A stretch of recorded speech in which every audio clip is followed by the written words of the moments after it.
Eduardo, eu já vi até você falando do que é essa pipeline da ciência de dados, mas será que você poderia repetir de novo para eu aprender de vez o que é isso? É claro, cientista de dados, eu vou te falar exatamente agora. Vou dar um zoom aqui para ficar melhor a visualização. É o seguinte, galera, olha só. Eu chamo de pipeline da ciência de dados o passo a passo que a gente segue para colocar uma aplicação de ciência de dados para cumprir o seu propósito, que é resolver um problema de negócio. Então, exemplo, você está ali trabalhando em um banco e você quer emprestar dinheiro. Só que você não vai emprestar dinheiro para todo mundo, você vai emprestar dinheiro só para as pessoas que não incorram a risco à instituição. Você vai olhar para as pessoas e vai falar assim, cara, esse aqui o risco é ruim, eu não vou emprestar para ele. Esse aqui o risco é bom, eu posso emprestar para ele. Esse é o objetivo, tá bom?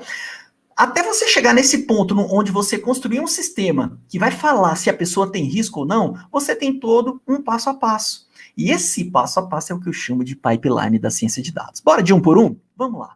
Então, a primeira coisa é, olha só, a gente entende o problema de negócio. Então, o problema de negócio nosso é, a gente está ali no banco e a gente quer emprestar dinheiro, não quer? Não é exatamente isso que a gente quer? Beleza.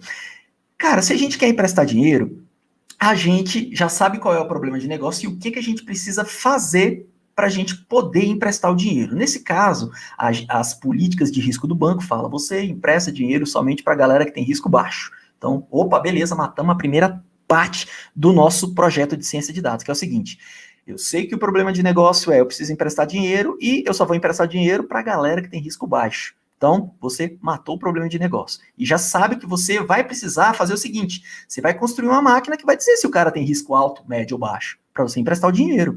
Então, matamos aqui. Aí, você senta com a galera de negócio, pega ali os dados e aí explora esses dados.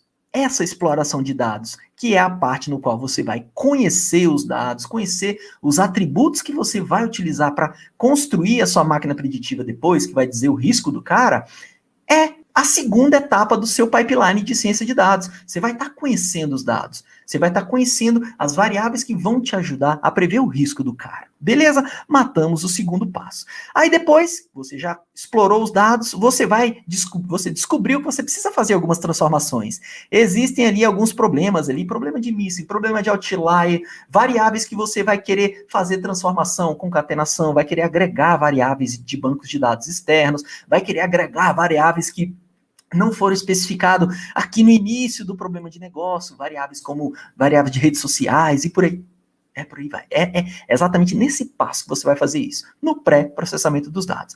Aí, cara, depois que você fez todo esse trabalho, você vai utilizar algoritmos de machine learning para construir a máquina preditiva. Então, a máquina preditiva é a utilização de algoritmos de machine learning para fazer previsões. Então, aqui você vai escolher N algoritmos.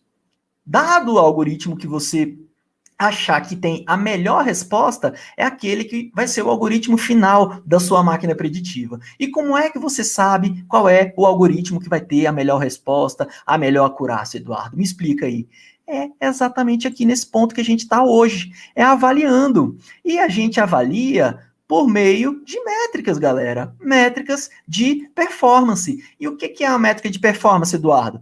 Pensa aí. Você está construindo um prédio. E aí você quer saber se nesse prédio você está colocando a quantidade ideal de concreto ali para que tenha uma resistência boa e o prédio não caia. Como é que você vai saber disso? O que é uma resistência boa? É aí que tá. Essa é a métrica. Existe uma métrica que fala, essa quantidade de peso que você está colocando aí em cima, você tem que ter uma resistência X. Para chegar na resistência X, você precisa construir um concreto com esse material. Então, é nesse ponto que a gente vai utilizar a avaliação, a métrica, para dizer se a máquina preditiva é boa ou não. Sai do exemplo da engenharia, vamos voltar para o exemplo aqui mais dentro da ciência de dados. Você está lá construindo uma máquina preditiva. Beleza? Essa máquina preditiva, vou dar o mesmo exemplo, é para a gente avaliar o risco do cliente para emprestar o dinheiro para o cara. Beleza? Tá bom. A galera que pediu para você construir essa máquina preditiva vai falar assim, olha, você tem que construir uma máquina boa. Por quê? Porque, cara, se você entregar uma máquina para mim que a assertividade dela é 50%, eu não vou confiar muito nesse negócio. Eu prefiro pegar uma moeda, jogar para cima, vai dar cara ou coroa, é 50% do mesmo jeito. E aí você vai chegar e vai falar assim, opa, cara, empresto. Opa, coroa, não empresto.